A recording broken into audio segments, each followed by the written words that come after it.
సిద్దిపేట జిల్లా కొమరవేలి మండలం తపాస్పల్లి గ్రామంలో నిన్న రాత్రి కురిసిన అకాల వర్షానికి ఐకేపీ సెంటర్లో నిల్వ ఉంచిన వడ్లు పూర్తిగా తడిసిపోయాయి. తడిసిన ధాన్యాన్ని సర్పంచ్ పుట్ట కనకరాజు పరిశీలించి మాట్లాడారు. ప్రభుత్వం రైతులకు సకాలంలో గోనె సంచులు, లారీలు అందుబాటులో ఉంచి ఉంటే ఈ పరిస్థితి వచ్చేదే కాదన్నారు. రోహిణి కార్తె వచ్చినప్పటికీ ఇప్పటికీ వడ్లు ఐకేపీ సెంటర్లోనే ఉండడం రైతుల పట్ల ప్రభుత్వ నిర్లక్ష్యానికి నిదర్శనమని విమర్శించారు.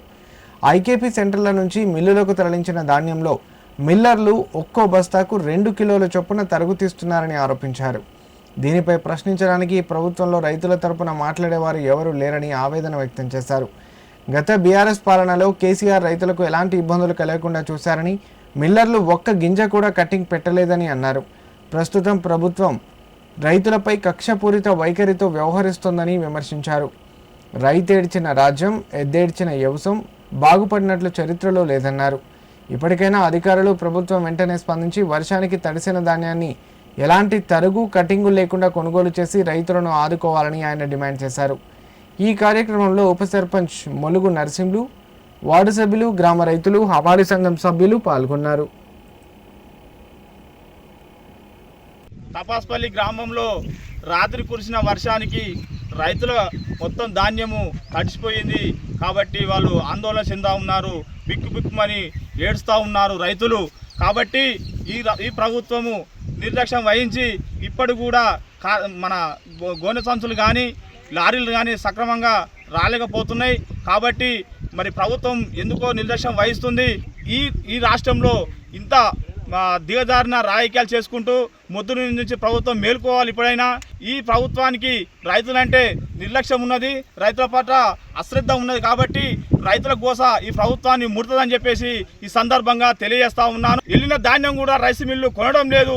ఎందుకు కొనడం లేదు అని చెప్పేసి రైస్ మిల్లు అడిగిన దాఖలాలు కూడా ఈ ప్రభుత్వానికి లేదు.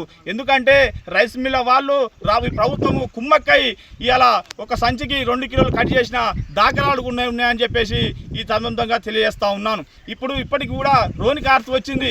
రోహిణి కార్తె వచ్చినా కూడా ఏ కళ్ళల్లో కూడా బీట్లలో మొత్తం వడ్లు ఎక్కడి ధాన్యం నిల్వ ఉన్నది.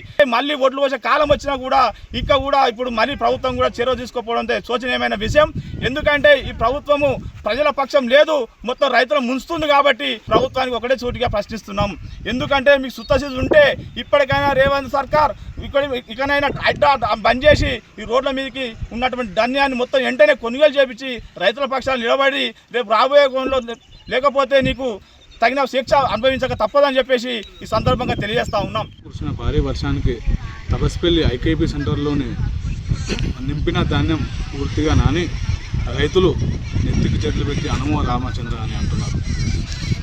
ఈ ప్రభుత్వము, ఈ మిల్లర్లు, ఈ ఐకేపీ సెంటర్ వాళ్ళు ముగ్గురు కుమ్మక్కై ఈ రైతులు ఈ ఐకేపీ సెంటర్లో దగ్గర 20 నుంచి 30 రోజులు పడిగాపులు కాసినా కానీ ఈ ప్రభుత్వానికి సోయి లేకుండా ప్రభుత్వం, మిల్లరు కుమ్మక్కై రైతులను చాలా అనేక రకాలుగా పీడించుకుంటున్నారు.